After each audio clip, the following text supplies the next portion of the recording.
యేసయ్య సహితం నూనె రాసి ప్రార్థించినట్లుగా సువార్తలలో మనము చూడగలం.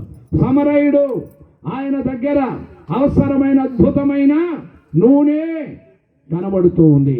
ప్రార్థన తైలం అని, ప్రార్థన నూనె అని ఈ మాటలు వాడుచూ ఉంటూ ఉంటారు. తప్పక కొందరు ఇళ్లలో దాన్ని ఉంచుకుంటూ ఉంటారు. ఎందుకనగా ఇది దేవుని వాక్య ప్రకారముగా దేవుడు మన గాయములను కట్టుటకు, మన బలహీనతలను తప్పక అది ఔషధముగా సహాయము చేస్తుందని నమ్మికను దేవుడు దానిలో ఉంచాడు. తర్వాత ద్రాక్షారసమును పోసెను అనే మాట, నూనె గాయములపై వేశాడు, ద్రాక్షారసము తన నోటిలో వేసి తనలను బలపరుస్తూ ఉన్నాడు. దేవునికి స్తోత్రం. ఎవరికైనా జ్వరం వచ్చినప్పుడు మనం ఏ పండ్లు తినక ఇష్టపడతాం? ద్రాక్ష పండ్లు. ఏ పండ్లు? ద్రాక్ష పండ్లు తింటాం మనం ఇష్టపడుతూ ఉంటూ ఉంటాం. ఇక ఆ టైంలో ఎందుకని ప్రత్యేకంగా ఒకవేళ మనం కొనుక్కోలేకపోయినా ఎవరినొకరు తెమ్మంటాం, వచ్చిన వారు కూడా తేవడానికి ఇష్టపడుతూ ఉంటారు. అది నీవు తినడం ద్వారా తప్పక నీ శరీరంలో అది నీకు శక్తిని ఇస్తుంది. ఇవన్నీ రెడీగా ఎవరి దగ్గర ఉన్నాయి? ఆ దేవుని దగ్గర ఉన్నాయి. మరి ఆ దేవుని దగ్గర ఉన్నాయంటే ఆయన వెంటనే ఎవరికొకరు చెప్తా ఉంటాడు. తప్పక పలానా వారు పలానా స్థితిలో ఉన్నారు, వెంటనే తీసుకొని వెళ్ళండి. ఇప్పుడు ప్రజల యొక్క బాధ ఏంటంటే ఉంటున్నాయి కానీ తినడానికి ఖాళీ లేదండి. అలాంటి పరిస్థితుల్లో కొంతమంది ఉంటూ ఉన్నారు. కానీ దేవుడిచ్చిన కృపలో ఇవన్నీ కూడా దేవుడు మనల్ని బలపరచడానికి, మన శరీరమును బలపరచడానికి ఆయన వైద్యపు సహాయమును అందిస్తూ ఉన్న రీతిలో మనము చూస్తూ ఉన్నాం.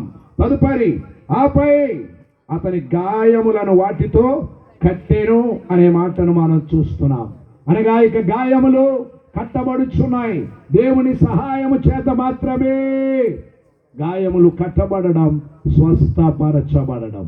పాత నిబంధనలో దేవునికి ఉన్న అద్భుతమైన పేర్లలో ఒకటి యెహోవా రాఫా, నిన్ను స్వస్థపరచు యెహోవాను నేనే.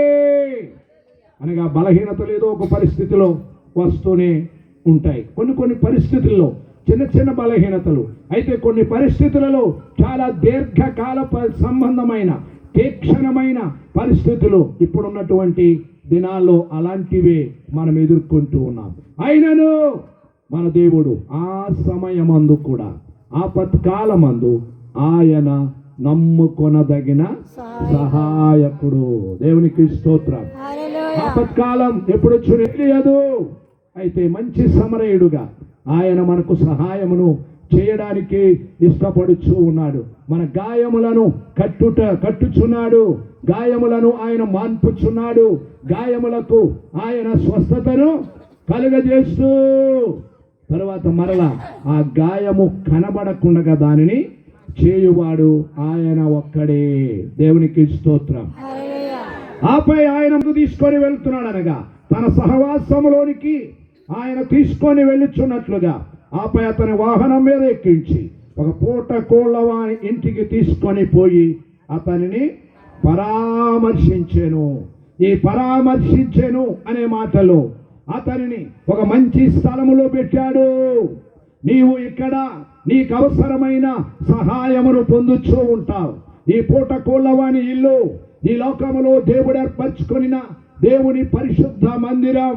అందుకని తప్పక అయ్యా దేవుని మందిరానికి రండి, దేవునిని ఆరాధించండి, మాతో కలిసి దేవుని ఘనపరచండి అంటే మన వాళ్ళు ఈ చివరిది కొంచెం నిర్లక్ష్యం చేస్తూ ఉంటారు. కానీ తప్పక దేవుని మందిరములో ఇంకా దేవుని మాటలు నీకు వినబడతాయి, దేవుని సహవాసం నీకు దొరుకుతుంది.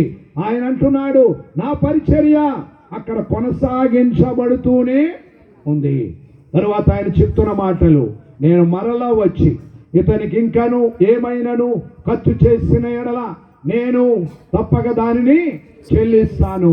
మరలా వచ్చి మనలను దేవుని యొద్దకు తీసుకొని వెళ్ళు పర్యంతం. అందుకని దేవుడు అద్భుతముగా సహోదరుడు మరి సంపత్రావు గారికి దేవుడు కృప చూపించాడు. ఆయనతో సహవాసము చేయడం, ఆయన మందిరములో సహవాసములో సాగడం, ఆయన మీకు చూపిన అద్భుతమైన పరామర్శ. దేవునికి స్తోత్రం. ఈ పరామర్శ అనే మాటకు ఇంకా లోతైన అర్థం ఏమిటనగా, ఇస్తున్న లోకం గాయపరిచే లోకం. గాయములు ఎప్పుడు పొందుకుంటాం ఎవరికి తెలియదు. అప్పుడప్పుడు నేను చెప్తా ఉంటాను, కుర్చీ మీద కూర్చున్న మనకు కొంచెం భయం. ఎందుకని? హాయిగా కూర్చున్నానన్నా, ఈ ఒక కాలు సరిగ్గా ఆనిందో లేదో, ఏమాత్రం ఒకటి కానీ పటకమందంటే ఏమవుతుంది? కింద పడిపోతే ఏమవుతుంది? మన పని పటకమంటుంది. వెంటనే మనకు బాధ కలుగుతుంది. మళ్ళీ ఆటో వస్తుంది. ఏ ఆటో? మనం తీసుకెళ్ళాక ఇరిగిపోయి కొంటున్నాం. సరే మేము కొండానికి పోతాం. కుర్చీ ఇరిగిపోయింది కొనుక్కొనక వాడు వస్తే కుర్చీ మీద పడిపోయిన మన పని.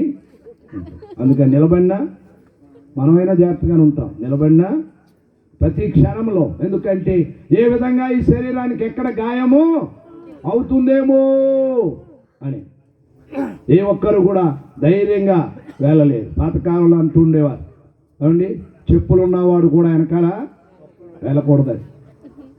ఎందుకని? ఏమో తర్వాత ఏ పరిస్థితి ఉంటుందో తెలియదు. ఇప్పుడు అసలు మనం ముళ్ళు గుచ్చుకుంటాం అంటేనే ఎవరికే ఇప్పుడు తెలియదు. పాతకాలంలో అయితే ముళ్ళు గుచ్చుకుంటే సావకాశంగా పిన్నీసులు చూసుకొని కూర్చొని దానికి బోళ్ళంత ఉమ్ము రాసి సావకాశంగా రాకపోతే మళ్ళీ ఇంకొక ఆయన బతిమాలి కొంచెం తీసి పెట్టమని వారు. ఇప్పుడు అంత పని ఏమి కూడా ఏమీ లేదు. ఏం జరిగినా డాక్టర్ గారిని వెంటనే కొట్టడే. ఎవరికే?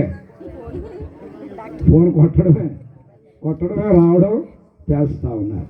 మన శరీరానికి ఎప్పుడు గాయమగును ఎవరికి కూడా తెలియదు. అందుకే ప్రతి క్షణం మంచి సమరయునిలా మనకు సహాయము చేస్తూ ఉన్నటువంటి దేవుడు. దేవునికి స్తోత్రం. హల్లెలూయా. ఇంకా కృతజ్ఞతాపూర్వకముగానే సాగాలి. ఈ రాత్రి కృతజ్ఞత కూడిక సోదరి మహిమకరముగా ముందుకు సాగిపోవాలని జీవన ప్రయాణములు మంచి సమరయుని సహాయం ఎంతైనా అవసరం. ఆయన నీ కొరకు ఉన్నాడు. ఈ లోకపు రీతిగా ఏ స్థాయిలో, ఏ హోదాలో, ఏ స్థితిలో నీవున్నా మంచి సమరయుడైన యేసయ్య సహాయం నీకు ఆవశ్యకం. దేవునికి స్తోత్రం. తప్పకది నీకు నిన్ను కరుణించుచు ఉన్నాడు. ఈ రాత్రి ఎవరైనా ఇంకా స్థితిలో ఉన్నాడలా, ఒకవేళ ఈ మాటలు వింటున్నవారు, ఇది నా పరిస్థితి, ఆయన నా దగ్గరకు రావాలి అని వేడుకుంటే మంచి సమరయుడు నీ దగ్గరకు వచ్చి నీకు సహాయము చేసి నిన్ను బలపరిచి ఆదరించువాడు లేక నిన్ను పరామర్శించువాడని దేవుని మాటల ముఖంలో మీకు తెలియజేస్తూ ఉన్నాను. ఈ రాత్రి దేవుని మాటలు విన్న మిమ్మల్ని అందరినీ దేవుడు దీవించునుగాక. దేవునికి మహిమకరముగా ఈ కూడికలో మన ముందుకు సాగుతూ ఉన్నాం. మరి ఇక ఆశీర్వాదకరముగా ఉండునుగాక. ప్రార్థన